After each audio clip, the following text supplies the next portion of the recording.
Do ideas matter anymore in politics, or should we just focus on winning elections? I argue that these two need to actually be intertwined, and conservatives need to be able to take the two and argue at the two because it's becoming quite ubiquitous online for conservatives to say culture impacts on politics. Well, ideas impact on politics.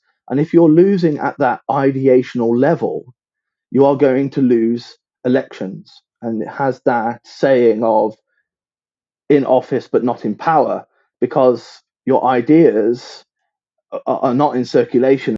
Concepts with Shawn Whatley. Welcome to Concepts. My name is Shawn Whatley, and today we welcome back Professor Dan Pitt. We had Dan with us last year, but in the meantime, he has had an extremely busy year. He welcomed a new baby into his family, and he's published a bunch of articles, and he's been promoting his book. Just by way of recap, Dan is a research fellow at the University of Buckingham and a member of the Center for Heterodox Social Science. He's an author, a conference organizer, a speaker, and then most recently in 2025, he stood as a candidate for election in Long Eaton North, a by-election for the council riding there. And he started out in third place. His party started out in third place, and he ended up coming only 23 votes behind the first place. So second place, it's still a loss, but impressive work there on his part and the part of his team. Dan brings a positivity to politics. If you look at the comments that his electoral team made about him, they said, even though we didn't win, we still left with hope and optimism. And so I hope that comes through in our interview today. We started out by talking about the difference between political theory and political practice. And Dan bridges the gap. He's heavily into theory. That's where he started out life, as far as I can tell anyways. And yet he's been intimately involved in practical politics, including standing for election himself and being involved with retail politics, running campaigns, being involved with communications and promotion, social media. And so it's fascinating to get someone like that, who is on the one side out on the street, knocking on doors, talking to constituents, and then also thinking about ideas the whole time.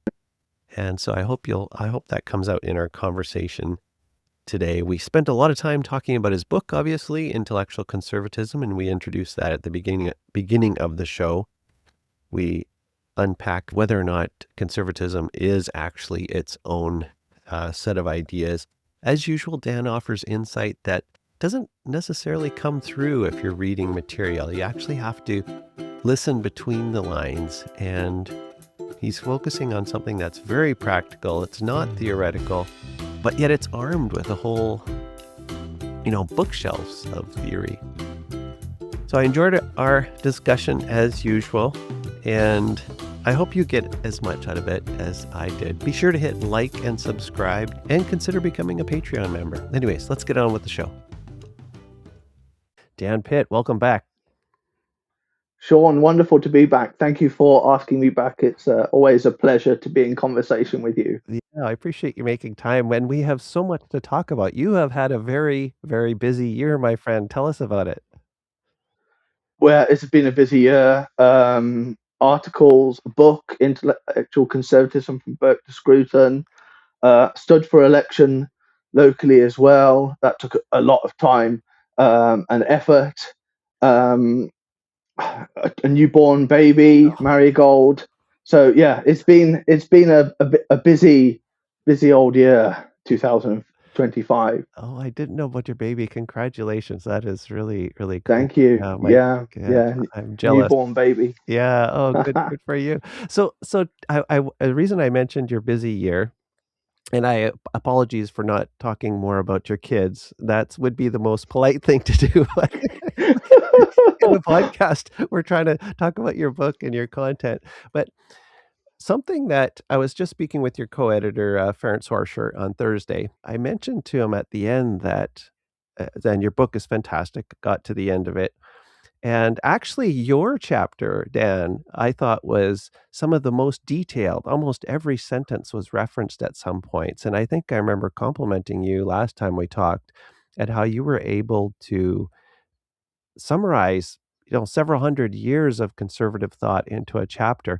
But the rest of the book actually is very, it's also fascinating, interesting, full of content, but it seems to emphasize more the practical nature of thought and bridging this Mm, gap of theory and politics. And Ferenc said, yes, that's what we want to do. We want to actually help our political friends. And so I wonder if you could dilate on that a little bit, because you've been directly involved in a council by-election. So tell us about that and how that weaves together this bridging of the theory and practice gap.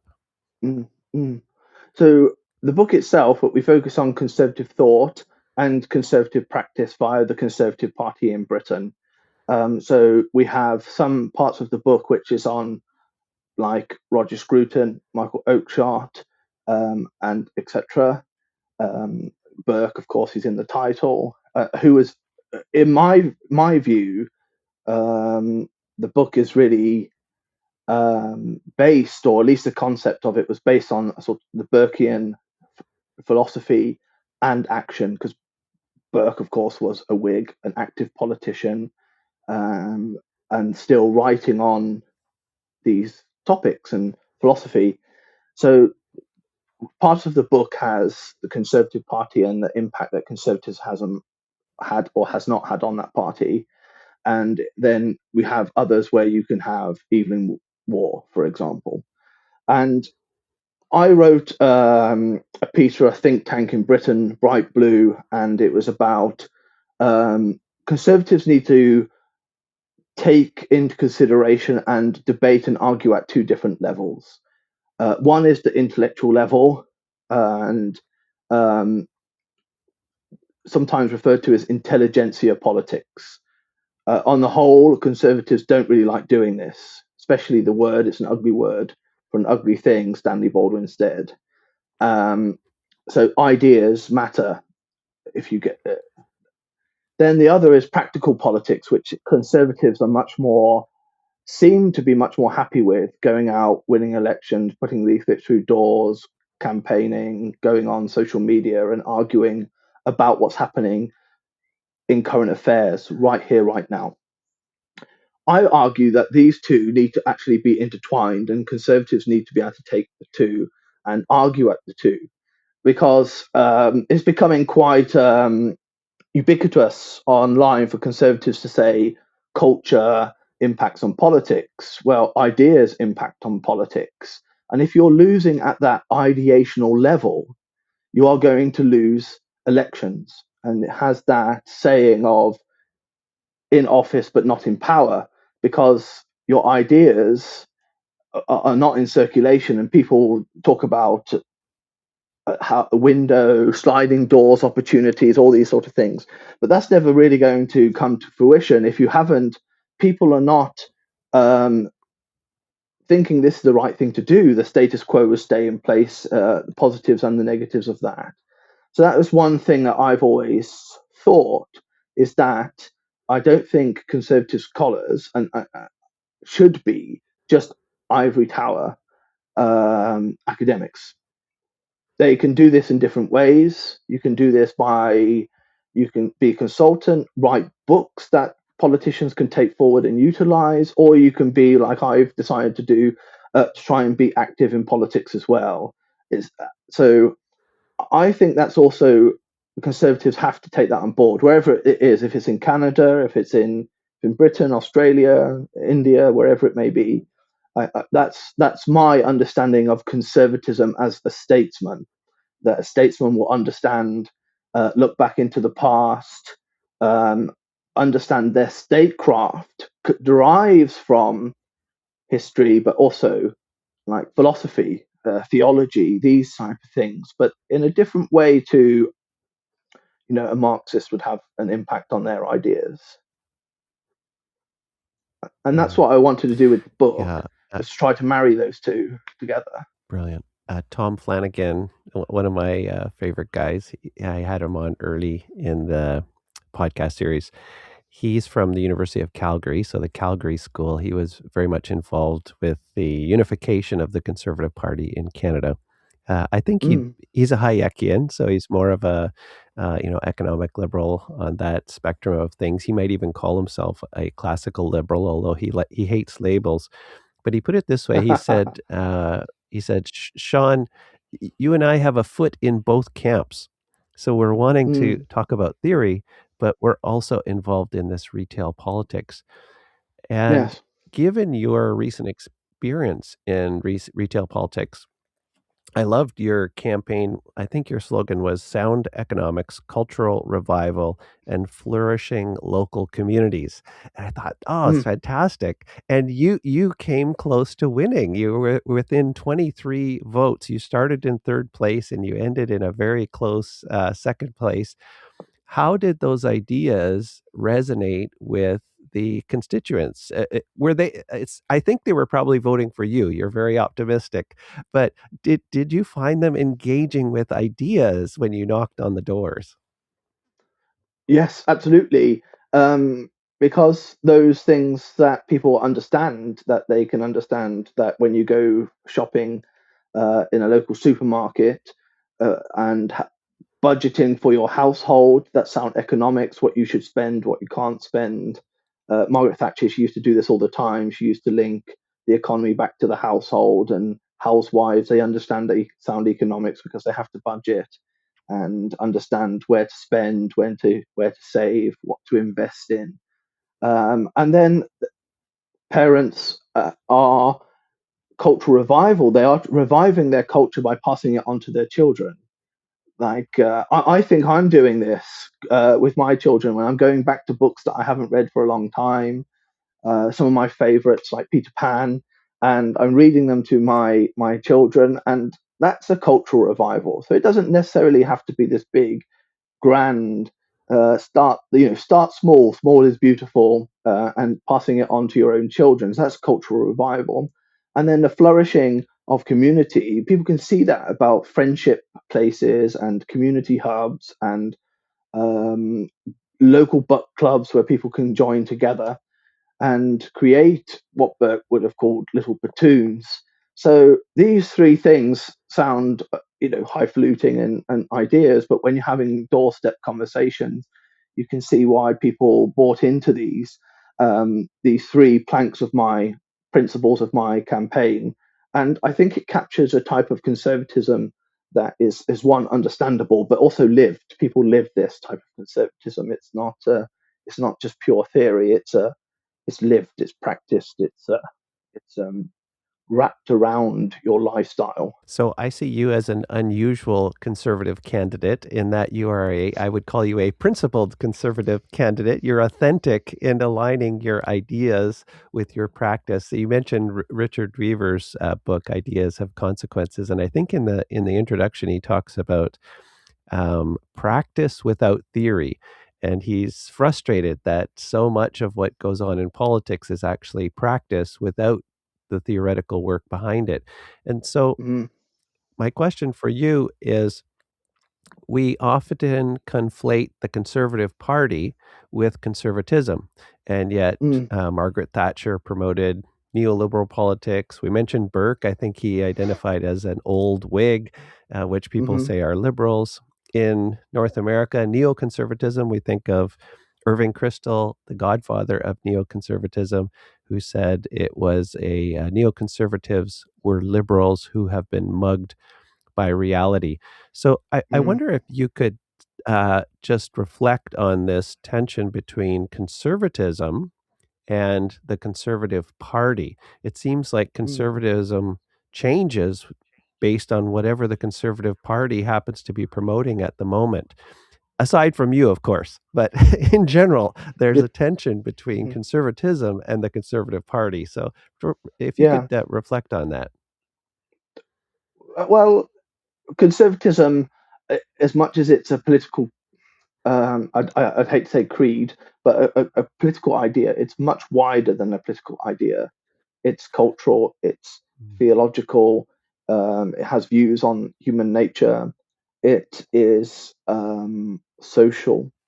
So it's much wider. You could be a conservative, which we normally say small c conservative, without being a large c conservative, which is being part of the Conservative Party. So first of all, you've got to separate the two out. People don't like doing this, but it's important to do so.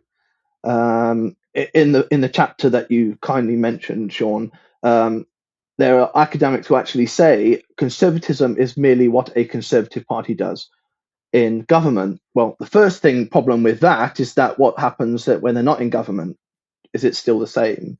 That's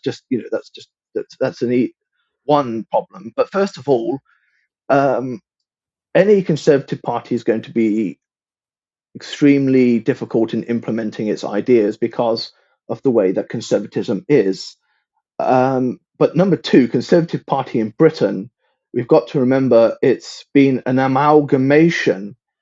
The full name is the Conservative and Unionist Party, and the Unionist bit comes from the merger of liberal Unionists into the party. They were adjacent to the Conservative Party in like Lord Salisbury's time in the late 1880s to early 1900s, and finally they merged properly together in 1912.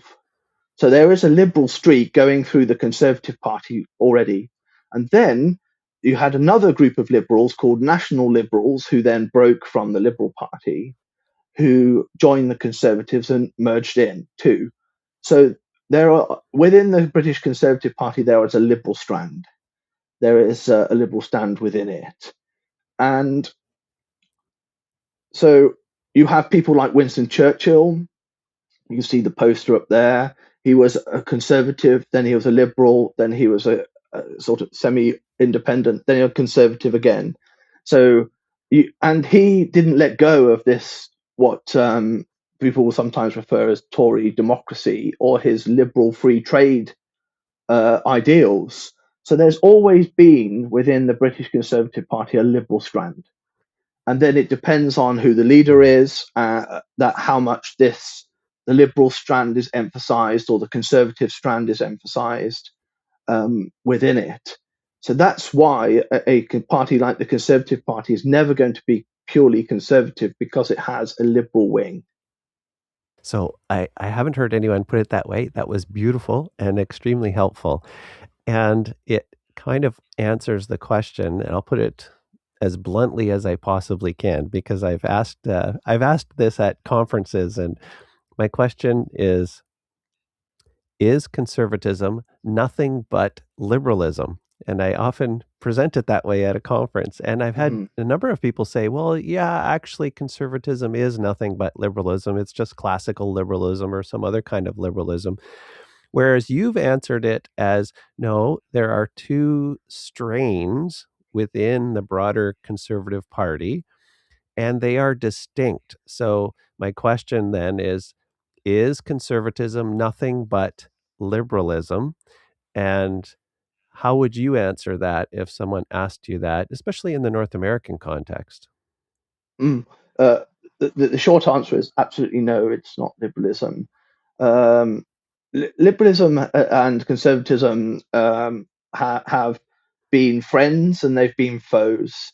If you go back to Disraeli and Gladstone in Britain, you had Disraeli arguing for a type of a Toryism, Tory democracy, which Winston Churchill's father, Randolph Churchill, coined it. And then you had Gladstone, who started to go the Manchester liberals, which we now call classical liberalism. But of course, he used to be a Tory, he used to be a conservative, William Gladstone. So he didn't get rid of all of that. So his type of liberalism has conservatism mixed in. And you sometimes hear people say something like conservative liberal or liberal conservatism. These two mixed together, that they've impacted and influenced each other so much across time. But you can unpick them and say, actually, no, they are two distinct, sometimes complementary, sometimes not complementary, and things that they have different views of the human person, knowledge. They have different views on the role of a market. They have different views on law and custom and so on. And liberalism is not a monolithic thing in and of itself. If you got different liberals arguing from Locke to Mill to Hayek, and you look at their theorizing, you would see that they have differences too, especially modern liberalism, so Rawlsian liberalism compared to what we call classical liberalism, the role of the state and what they think the state should do, positive versus negative liberalism. You can see already that it liberalism is not monolithic itself, but conservatism has a very similar antecedents in the safe where it came from, because most of our ideologies derive from, in its modern form. I normally, if anyone ever says modern to me, I normally see it as a negative, but some people, modern form, it come from the French Revolution. But conservatism, without that label, Toryism is slightly different, but you can see it going back in the English tradition. Going back, you can go to John Fortescue, you can go to Selsdon, you can go to Bolingbroke. These people were espousing conservative ideas. One academic calls these conservative moments because it wasn't fully fleshed out. I would say conservatism is still not fully fleshed out. That when anyone asks for a definition of conservatism, I am very reluctant to give one. I normally try and avoid the question because you're going to disappoint people, because conservatism cannot be put into 3 or 4 sentences. It cannot. A whole life's work can go into and studying conservatism, because you can't go to one book, go to one author, and you found what it is. You can't. Yeah, beautiful, beautiful answer. And I like the way you talked about conservatism and liberalism influencing each other over time. And also you said that the distinguishing features really get down to when we start having discussions about what does it mean to be human? What is our sense of knowledge? How do we think society has a purpose, like human flourishing or freedom? And so when you talk about those first principles, or Russell Kirk talked about permanent things, it's only when you get a discussion about permanent things that you start to seeing some of the nuances between the two philosophies come out. So that was very helpful. So that leads to my next question. There's a beautiful section, part 2 of the book talks about new conservatism. And part 2 is Conservative Party and Conservative Ideas. And then within that section, there's a chapter on new conservatism. And I saw you on Twitter or on X, you took a picture of yourself with the statue of Baldwin. And I thought, oh, that figures that's brilliant. And Baldwin features large in your book. So tell me about Baldwin, and also tell us about renewal, new conservatism. That seems to be, I mean, we have neoconservatives in America, which are just liberals, old-fashioned liberals. But tell me about this new conservatism, and how does conservatism handle renewal or regeneration vis-a-vis Baldwin? Yeah. Professor Stuart Ball wrote the chapter on new conservatism. He's unbelievable. He's a great man. I love his work. If you haven't, your listeners haven't read Stuart Ball's work, I would highly recommend his work. For the history of Conservative Party, it is wonderful, and I'm very pleased to be able to work with him.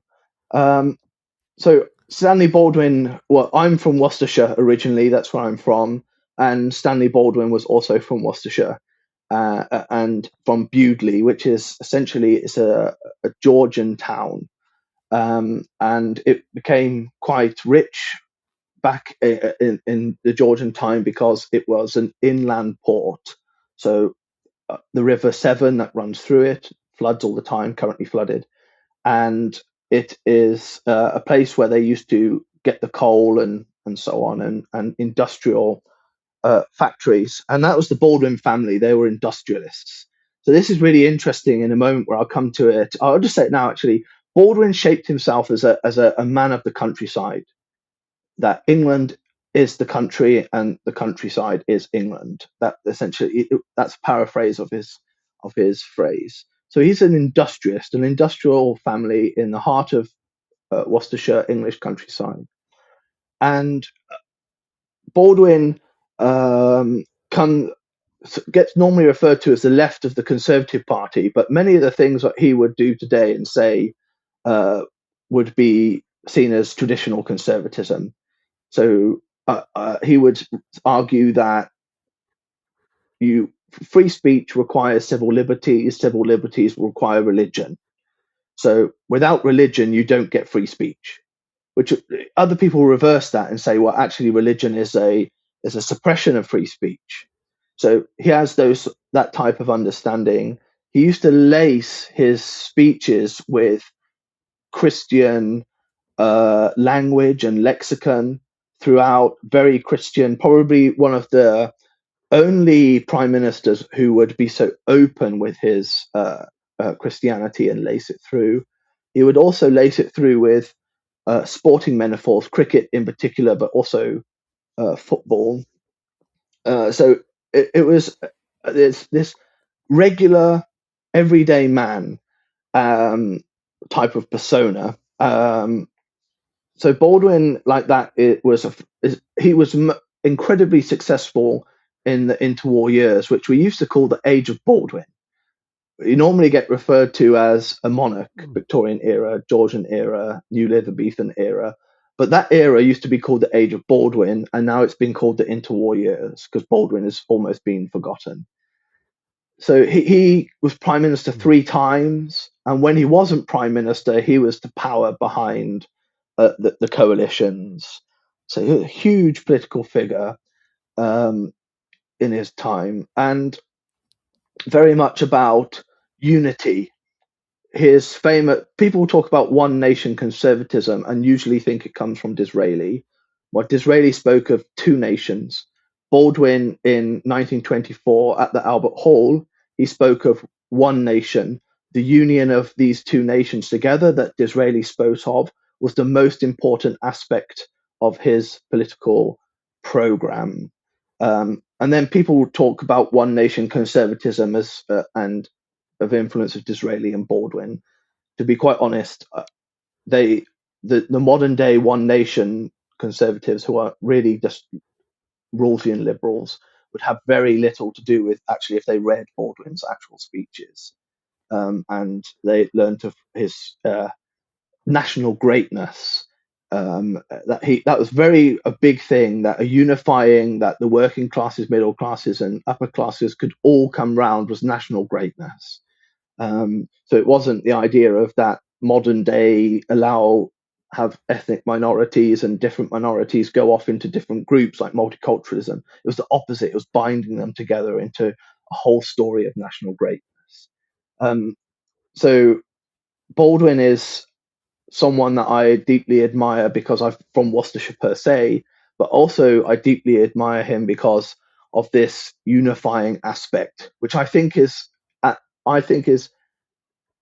disappointing, that there is one section in British politics that call themselves one nation Tories, because I believe that actually all conservatives, when you get down to it, are actually one nation conservatives. The unity of the nation state is at the heart of what conservatism is. Would it be that Canada or Britain or Finland? So I like your emphasis on nation and unity. Certainly, nationalism is back. Everybody's a nationalist nowadays. Not everybody, but do you know what I'm saying? Globalism has taken a beating, and it's okay to speak openly about nationalism and national unity. And you mentioned Christianity. And you touch on that in the book as well. And one aspect of national unity is a shared understanding of our history, our culture, our sacred texts. However, we also want to avoid ethno-nationalism. We want to avoid religious intolerance. We want to avoid, Kenneth Minogue talks about dictatorial kingship and religious intolerance. So how can we today, if Baldwin was here today, given the greater secularization in society, what do you think Baldwin would say? What would his speeches look like if he was trying to emphasize unity vis-a-vis his defense of Christianity? Like, how can you be a Christian politician today? Yeah, well, that's a very difficult question. Um, I am, and have been a member of the Conservative Christian Fellowship here in Britain. So I see myself as a Christian politician, and that's a difficult one. They give training sessions on how to do that. Baldwin grew up as very interestingly is that Methodism were well. There, in England, we have established Church of England, Anglican, and previously there were bars on if you could become in office if you were not an Anglican. So people know about the Catholic Emancipation Acts in the early 1800s, Peel, Wellington, and all the debates around Emancipation Acts within the Conservative Party. So Baldwin was, in a way, sort of renewing that, but spreading this idea of Christian acceptance. For example, Methodism, which used to be called the non-conformist vote. These were Protestants who didn't conform to the Church of England, and he purposely tried to court Methodist voters because Methodist voters used to traditionally vote Liberal. They would vote for the Liberal Party. That's who they were attached to. And then later on to the Labour Party. The Labour Party is not a Marxist party in Britain, or at least in its roots, it's not. It's more Methodist. It has more to do with Methodism than it has to do with Marxism. And Baldwin purposely courted these. So he was an Anglican, a high Anglican, but he purposely spread that Christian and inclusive message to include them to come into the Conservative camp. So there is a tactic as well as a strategy which Baldwin pursued back in the 20s and 30s, and it was incredible. His percentage vote went up, gained by about 15%, came over to the swing, the Conservative Party when he was leader. If you use that as a comparison to Margaret Thatcher, who's one of our greatest electoral performers, that was only 7% that she achieved. So his swing over to the Conservative Party under his leadership was more than twice of what Thatcher achieved. He stood as leader of the Conservative Party for 5 elections. Wow. 5. He won 3 of them, and wow, many with landslides. And the ones that he lost were Conservative were the largest party, and then the second one Labour got no overall majority, and the second one Labour didn't get overall majority, so Conservatives were back in power pretty swiftly afterwards. So incredibly successful electorally. Yeah. So what do you think he would say today? So we have multiculturalism. I'll give you an example using Toronto. I read an article recently that I believe it was 43 or 47% of Toronto residents are currently foreign-born, first-generation foreign-born.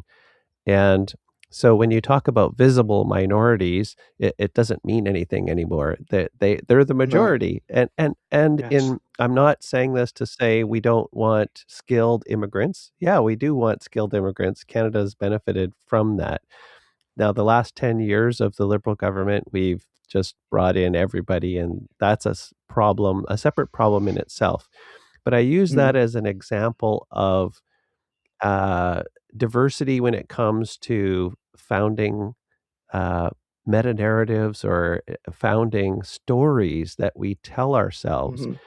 And my sense is that it's difficult. I would say it's impossible to build a nation unless we agree on a bare minimum of Athens and Jerusalem as the building blocks of Western society. I mean, we are Western nations.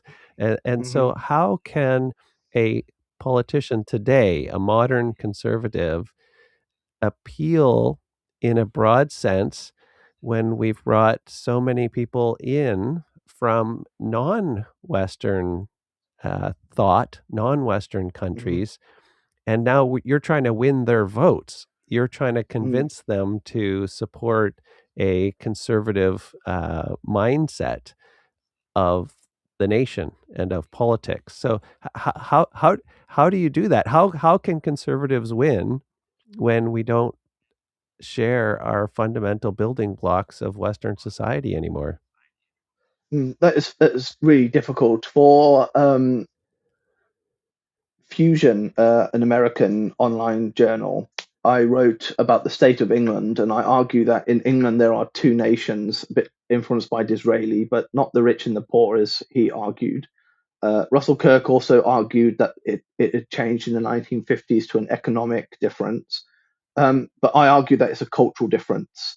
You've got multicultural nation within England, and then you've got England. And this is incredibly difficult because when there is a certain mass of people, it's hard to assimilate into that tradition.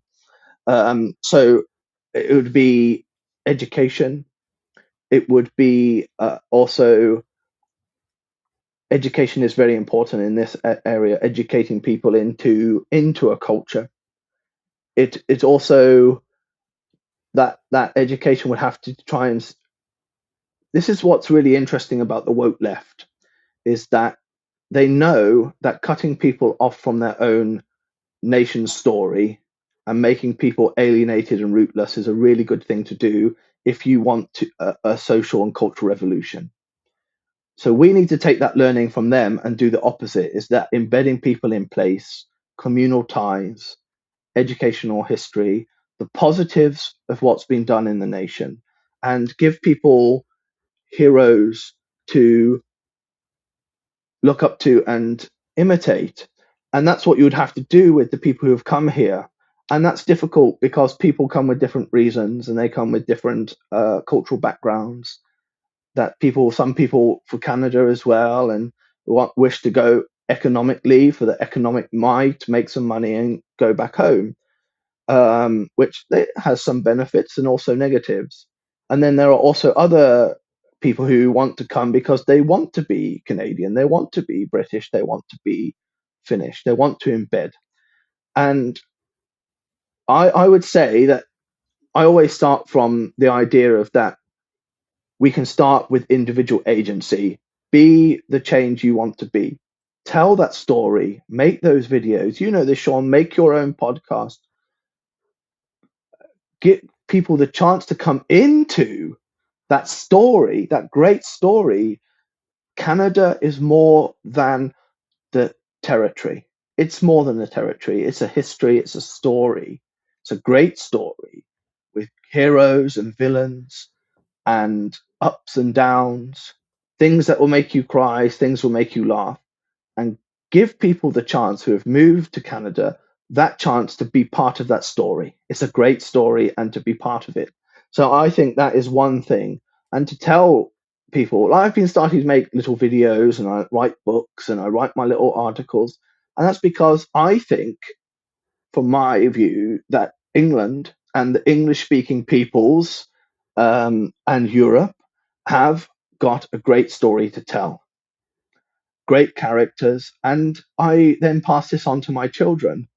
And I think then when immigrants come in, they have come in for many different reasons, but to allow them to not be part of that story is not the way to handle immigration. It's bringing them in the story, part of the language, part of the culture, and try and get them to be as much as Canadian as possible that is compatible with not wrenching their identity away from them.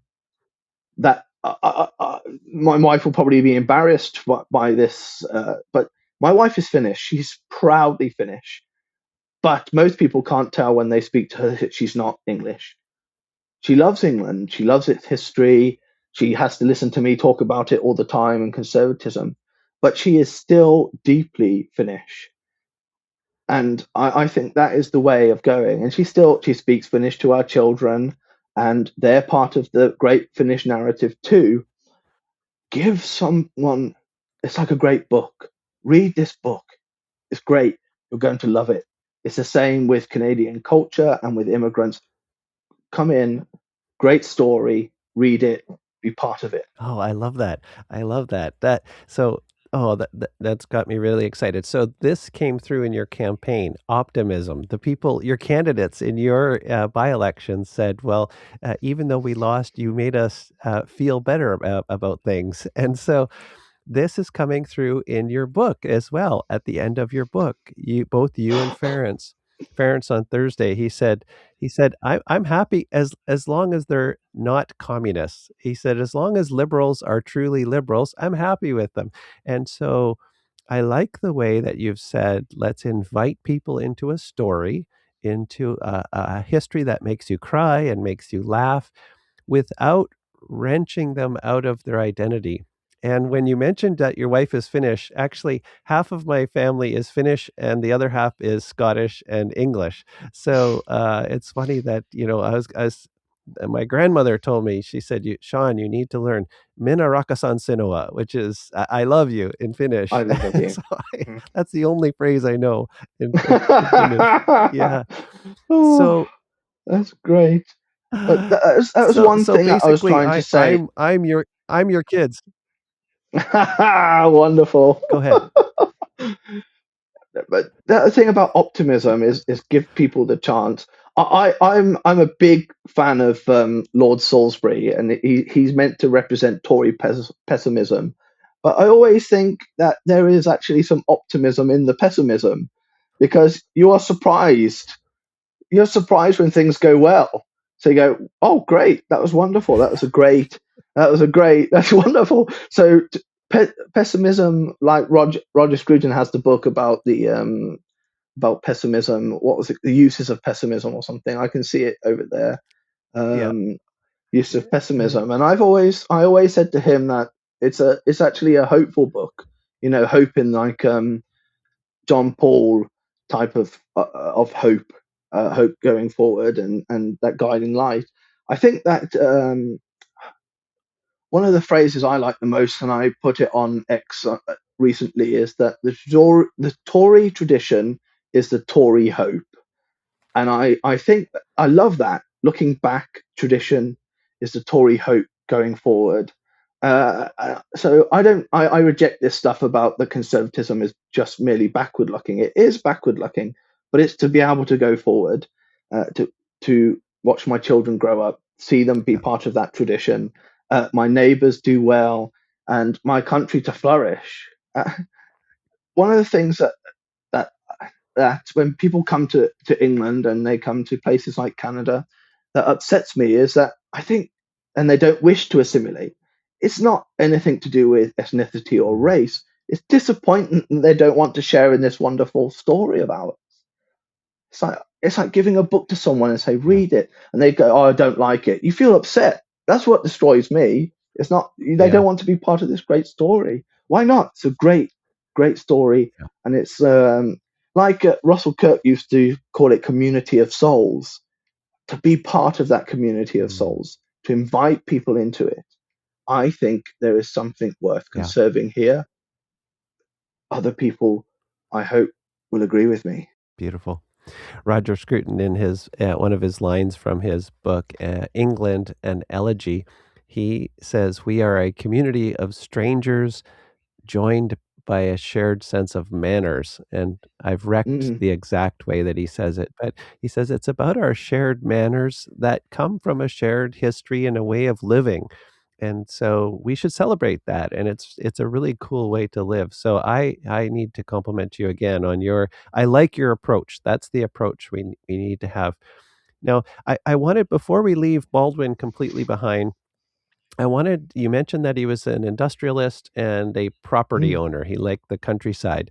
And I wonder if you could unpack the conservative versus non-conservative view of property. And I like to read one quote from your book, at least some point here. Page 127, the author says this, quote, property ownership had a profound impact on the individual's character. He argued it was the bedrock of stable political communities, and a property-owning democracy as an ideal was diametrically opposed to a socialist vision of monopoly state ownership, end quote. And so in the book, at several places, your authors go into a fair bit of depth on a conservative understanding of property. But you also mentioned that Baldwin was an industrialist. So I wonder if you could also dilate on a conservative vision of economy and money, capital. So I've asked you Mm, two mm. questions. They say that a good interviewer never does that. And so I'm not a good interviewer. I'm asking you Uh, a double question. Go ahead yeah, and tackle those. I rebut for straight away that you're not a good interviewer. I dispute that wholeheartedly. So, the property conservative view of property has really an individualistic streak and also a sort of more communal streak. Or you could put it in a different way, that property brings responsibility and duty. It's not conservatives in a more Tory sense argue that property is not there just to dispose of how I wish and how I like.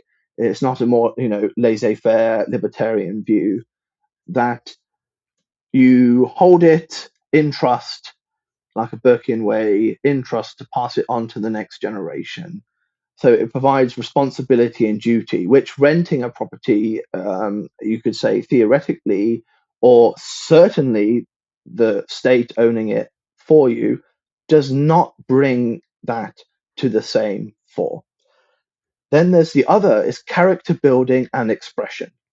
When you own your own property, this you can decorate it, you can design it, you can shape it to be part of your personality. It's in a way, it's a part of you, part of your identity.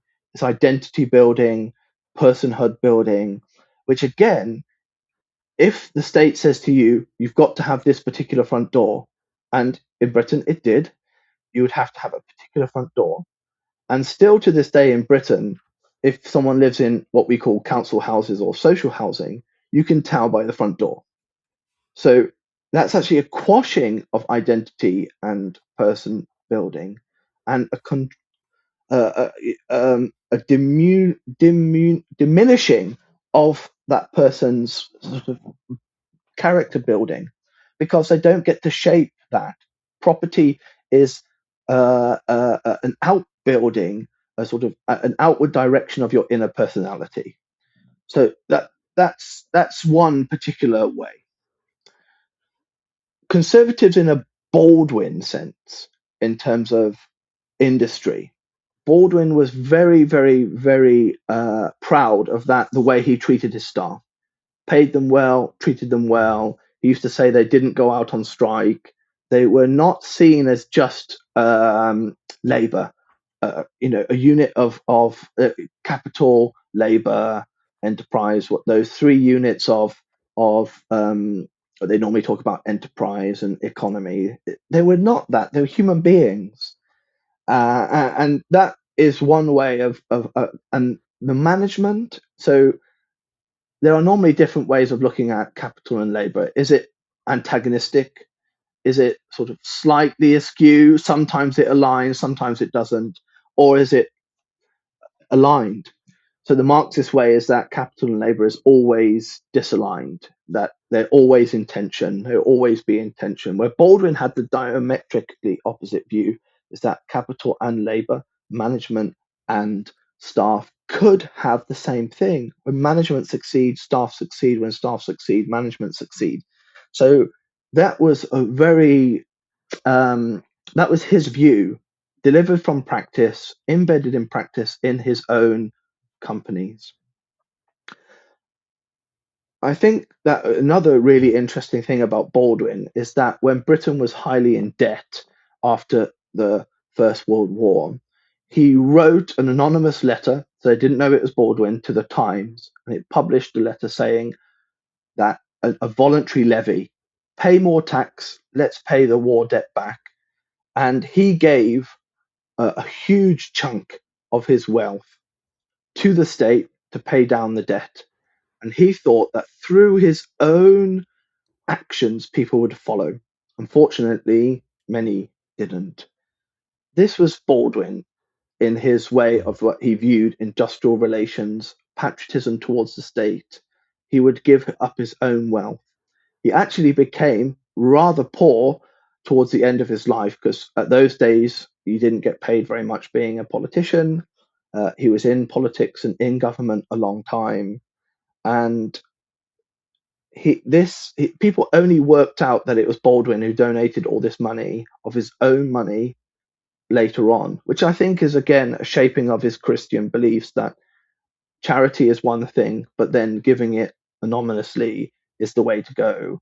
It's not always having to have your name slapped everywhere, and not always boast about it on social media that you're giving to it. So I think that was Baldwin's way of industrial relations, that labor and capital and management and employees, when it aligns, they aligns for the betterment of both. Yeah.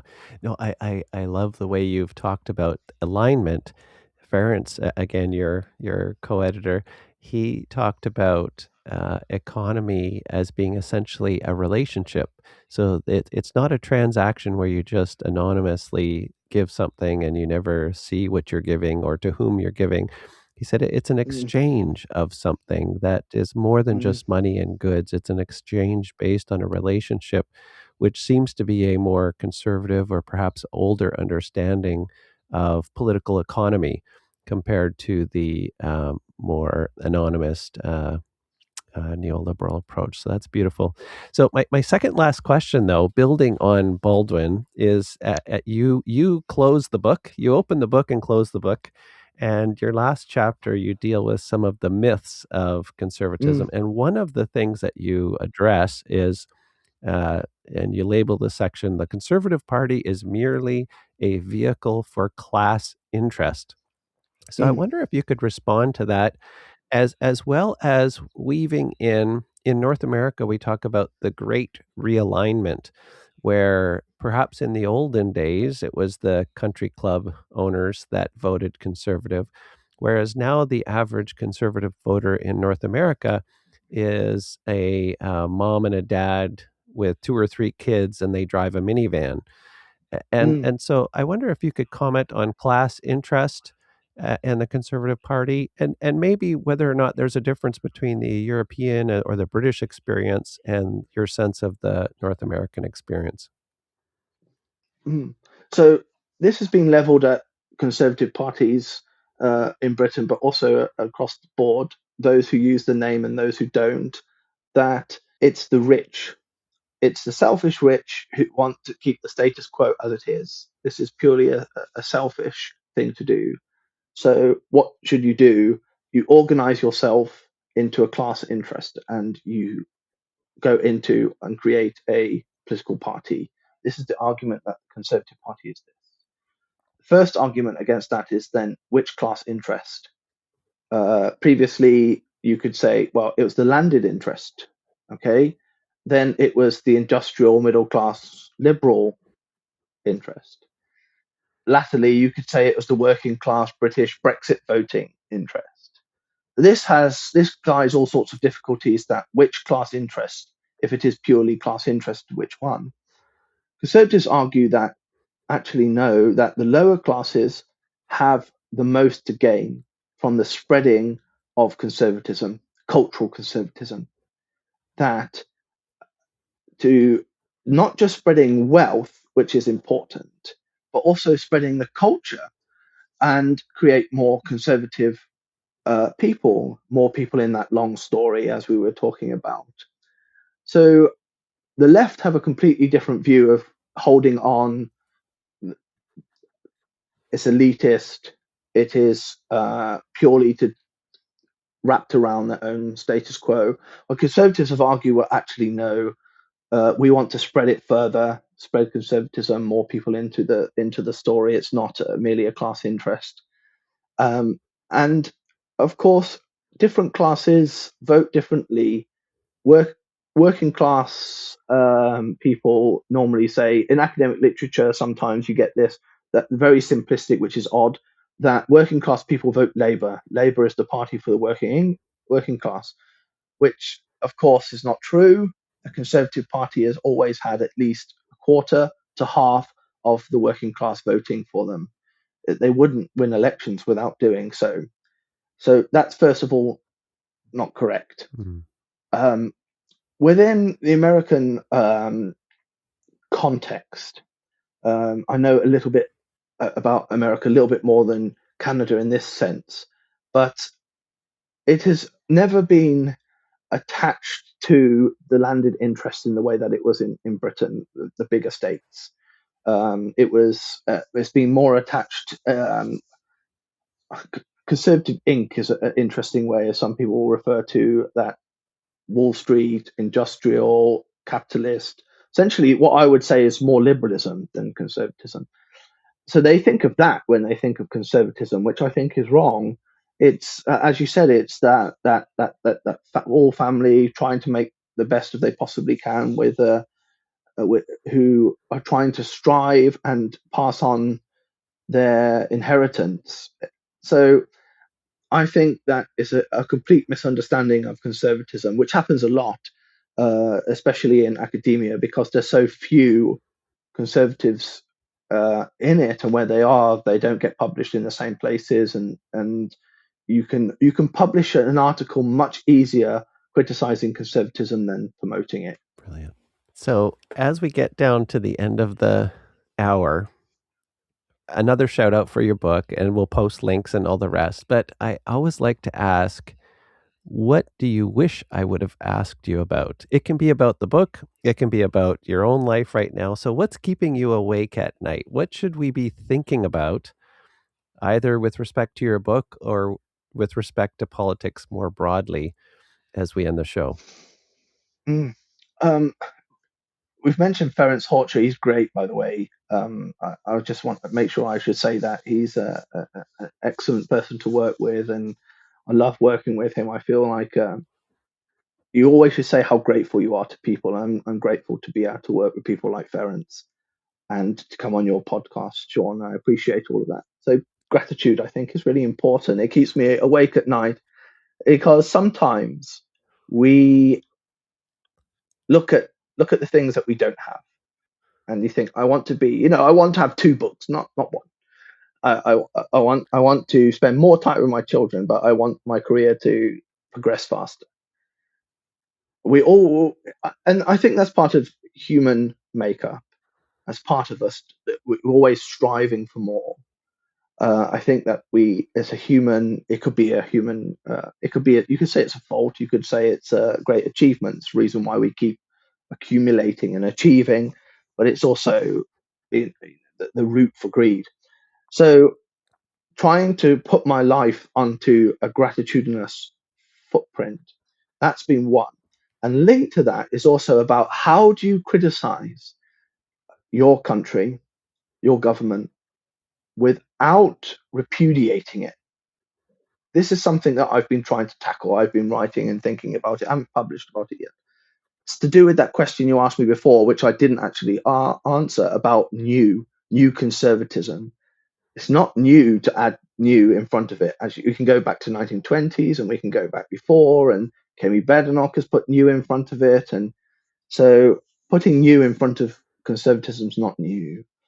But I think when you've got, like you have in Canada and we've got in Britain, you've got a government that you don't think is doing well, you don't align with it. But how can you say that your country is not going where it should be going without repudiating your country? And this is something that I've really tried to be tackling with.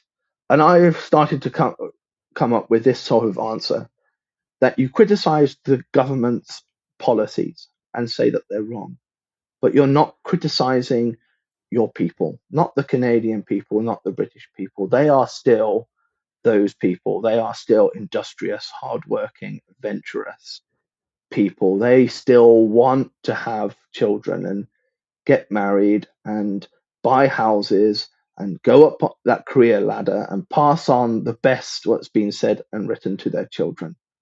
It's not them that's wrong. They're not broken. It's the policies that are broken. So this is something that's been keeping me up recently. I've been trying to think about it and see how I can map this out and write about it. When you're because what is a conservative opposition? How can you criticize without repudiating? Yeah, I'm so glad that that's keeping you awake, because that's been keeping me awake for a long time too. I keep telling everybody, when it comes to Medicare in Canada, it's basically central planning on steroids. It's an Eastern Bloc Hmm. focus to patient care. And Mm. so my position has been a repudiation of that from the start. And that's why I used to think of myself as an anarcho-capitalist. And then I realized, oh no, wait a second, I have way too many things I've inherited. So I'm glad that I'm looking forward to your piece on that.